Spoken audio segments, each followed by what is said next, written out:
Children, we will be continuing with the chapter The Circulatory System that we started before your holidays, and half of the portion was done till RH compatibility. Today, we will be beginning with the human heart, and first of all the theoretical details, the important points about human heart which are important with respect to boards. We will be discussing them one by one, and then thereafter we will be discussing the things by diagrammatic explanation. Right, children? So, first of all, let us discuss it theoretically. The first thing is the location of the heart. The first most point is actually very important because functions and locations, these are the question pattern in your board paper. And heart is located in the center just between the two lungs above the diaphragm. Mind it that we feel the heartbeat towards slightly left side of the body. It's just because the apex, the pointed end, the lower pointed end of the heart ends up towards the it is slightly tilted towards the left side, and once your heart beats, the beat ends towards the pointed edge. That's why we feel that the heartbeat is ending up towards the left side. But otherwise, when you go with the broader end, the upper end of the heart, it is located just in the center between the two lungs.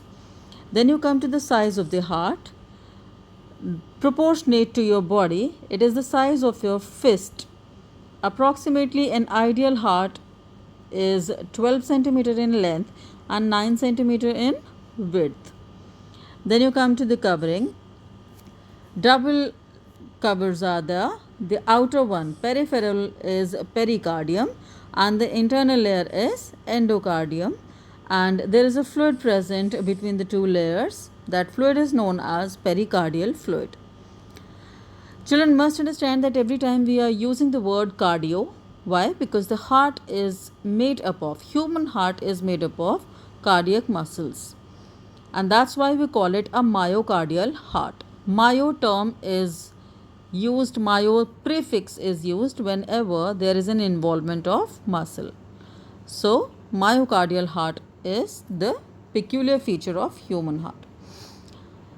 Another important thing is that in human body, two places are there where the cells can generate a potential difference. You may generally call it generation of an electrical impulse or a shock. One is your brain, where the nerve cells, they are capable of generating this electrical impulse. You call it nerve impulse. And second one is your heart, that is capable of generating this electrical shock, and you call it cardiac impulse. Right, children? So understand that your heart can generate potential difference. Now come to the structure of the heart. What is it made up of? There are 4 chambers inside, 2 upper auricles. The synonym is atrium. Atrium is singular, atria is plural. 2 upper auricles left and right, and 2 lower ventricles left and right.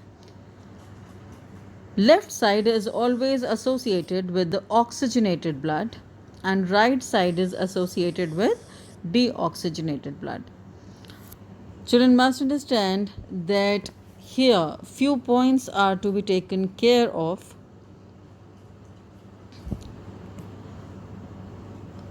If you can see this picture,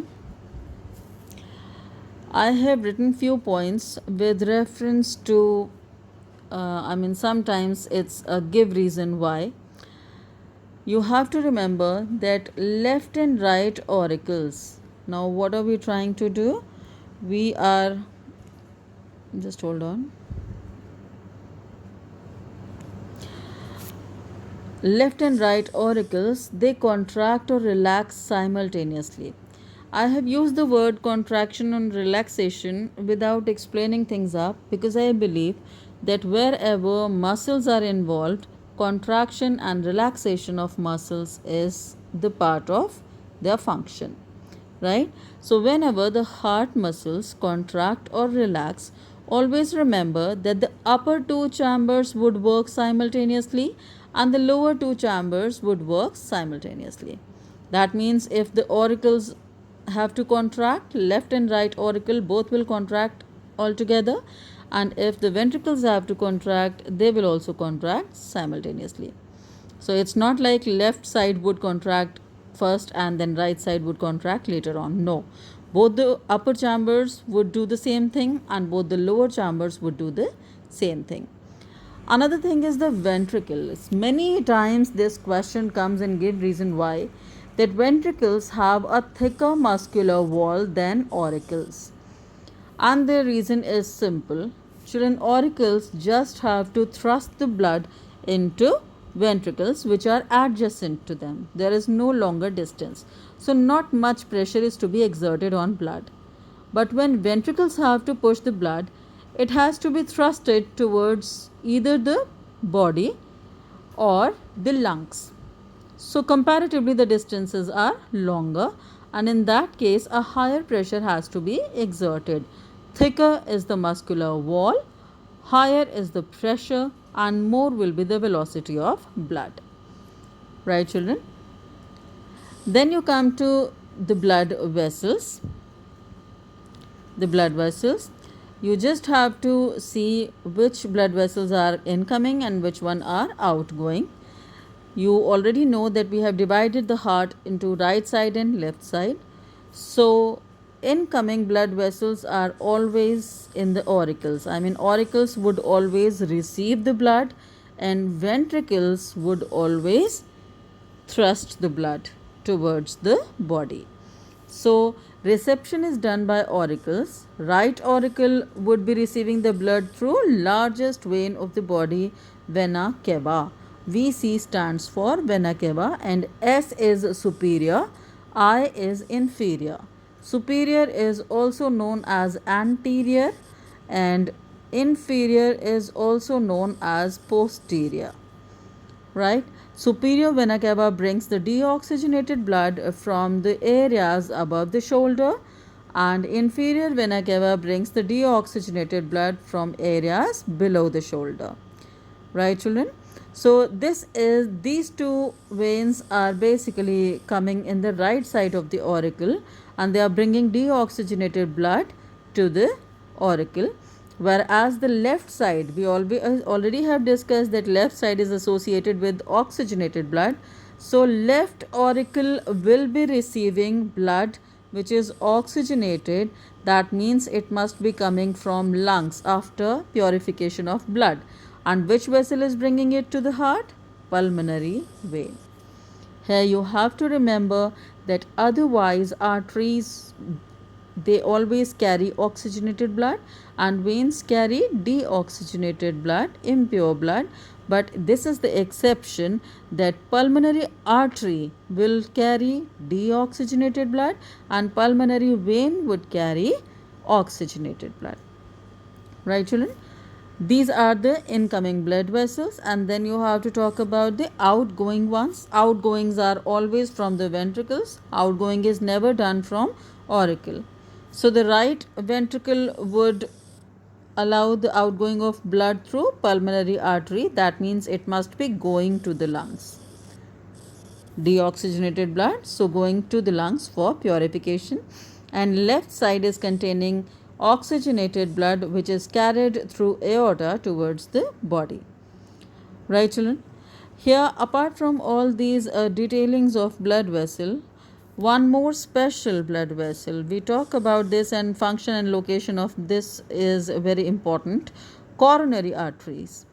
Coronary arteries, they emerge from, this is the key word, please see to that, emerge from the aortic arch, or you may also call it the base of aorta. Right? They emerge from the base of aorta, I mean the place where aorta emerges out of the left ventricle. At the same point, these coronary arteries also emerge and they spread across the whole heart. The function is to supply oxygenated blood to the heart itself. Right, children? because otherwise the heart supplies oxygenated blood throughout the body, but it needs some of the oxygen for its own self, and this supply is fulfilled by coronary arteries, and the deoxygenated blood is recollected by coronary veins and is poured into the right auricle for purification. Another one is, if ever it happens that any arterial blockage is there and your heart is facing scarcity of oxygen, lack of oxygen, in that case there is a severe acute chest pain in the chest area, and that is angina pectoris. Right, children? I'm concluding this video here, and I'll be proceeding in the next video.